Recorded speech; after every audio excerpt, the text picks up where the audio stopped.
बात हलवे की करेंगे। जी हां, आमतौर पर इसका इस्तेमाल मुंह मीठा कराने के लिए किया जाता है, लेकिन आज राहुल गांधी ने कुछ अलग किया। उन्होंने सरकार पर कड़वाहट भरे हमले के लिए हलवे का इस्तेमाल किया। मुद्दा बजट का था।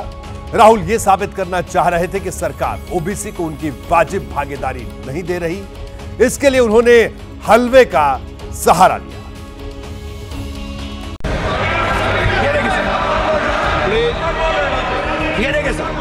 अपनी हर स्पीच में डर और हिंसा की बात करने वाले राहुल गांधी इस बार बोले तो महाभारत, शकुनी, चक्रव्यूह, पद्मव्यूह और पोस्टर के जरिए बजट वाले हलवे तक पहुंच गए।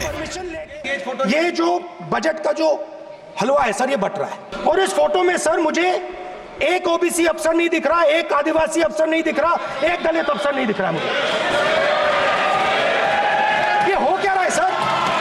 सर देश का हलवा बट रहा है सर, और इसमें 73% का एक है ही नहीं सर। ये आप लोग हलवा खा रहे हो और बाकी देश को हलवा मिल ही नहीं रहा है। बजट टीम की जाति जनगणना करते राहुल गांधी ने जैसे ही हलवा वाला गणित पेश किया, वित्त मंत्री निर्मला सीतारमण ने तो सिर ही पीट लिया।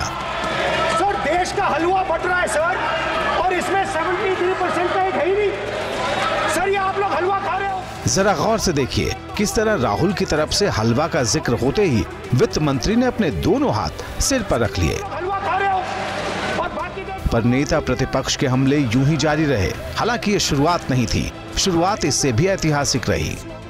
अभिमन्यु को 6 लोगों ने चक्रव्यूह में मारा था। चक्रव्यूह के बारे में थोड़ी रिसर्च की और पता लगा कि चक्रव्यूह का एक दूसरा नाम होता है पद्मव्यूह, मतलब लोटस फॉर्मेशन। 21वीं सदी में सर एक नया चक्रव्यूह तैयार हुआ है।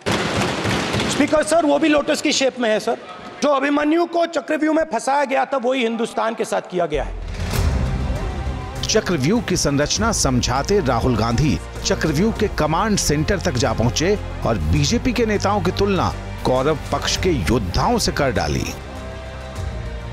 अभिमन्यु को 6 लोगों ने मारा था। जैसे उस टाइम 6 लोग कंट्रोल करते थे, वैसे आज भी 6 लोग कंट्रोल कर रहे हैं। चक्रव्यूह को नरेंद्र मोदी जी, अमित शाह जी, मोहन भगवत जी, अजीत दोवल जी, अंबानी और अदानी जी कंट्रोल कर रहे हैं। राहुल का वाक्य खत्म होता इससे पहले ही शोर शुरू हुआ और स्पीकर की नसीहत दखल बनकर सामने आ गई। मैं प्रतिपक्ष के नेता से ये तो अपेक्षा करूंगा सही कि वो सदन की नियम मर्यादा को बने, ये अपेक्षा करता हूं। आप चाहे नहीं करें पर मैं अपेक्षा करता हूं। नहीं सर, मैं अगर आप चाहते हैं सर, मैं एनएसए का और अदानी और अंबानी का नाम इस लिस्ट से निकाल देता हूं। शोर होता रहा, राहुल गांधी मुस्कुराते रहे और इतिहास से वर्तमान की तरफ लौटते हुए आहिस्ते से पेपर लीक, अग्निवीर, रोजगार और इंटर्नशिप प्रोग्राम का मुद्दा उठा लिया। जो आपने कोविड के समय बड़े बिजनेसेस की मदद की और जो स्मॉल एंड मीडियम बिजनेसेस थे उनको खत्म किया, उसके कारण आज हिंदुस्तान के युवाओं को रोजगार नहीं मिल सकता है। एक युवा को रोजगार नहीं मिल सकता है। पहली बार सेना के जवानों को आपने अग्निवीर के चक्रव्यूह में फंसाया। इस बजट में अग्निवीरों के पेंशन के लिए 1 रुपया नहीं है। भ्रांतियां बजट को लेकर पैदा की गई हैं, लेकिन देश की सीमा की सुरक्षा जिन बहादुर जवानों के हाथों में रहती है, सेना के जवानों में, यह इतना संवेदनशील मुद्दा है इस देश की सुरक्षा का।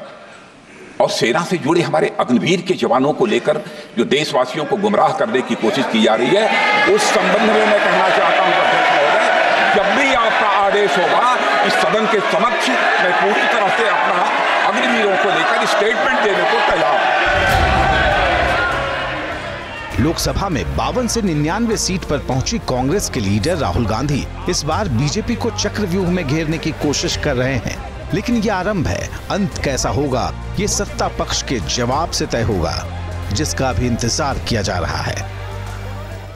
ये चक्रव्यूह शब्द जो है इसको राहुल गांधी जी को समझाना पड़ेगा। तो वो अपने आप को क्या देखते हैं? अभिमन्यु के रूप में देखते हैं, श्री कृष्ण के रूप में देखते हैं, अर्जुन के रूप में देखते हैं, दुर्योधन के रूप में देखते हैं, किसके रूप में देखते हैं? ये चक्रव्यूह कहां से आ रहा है?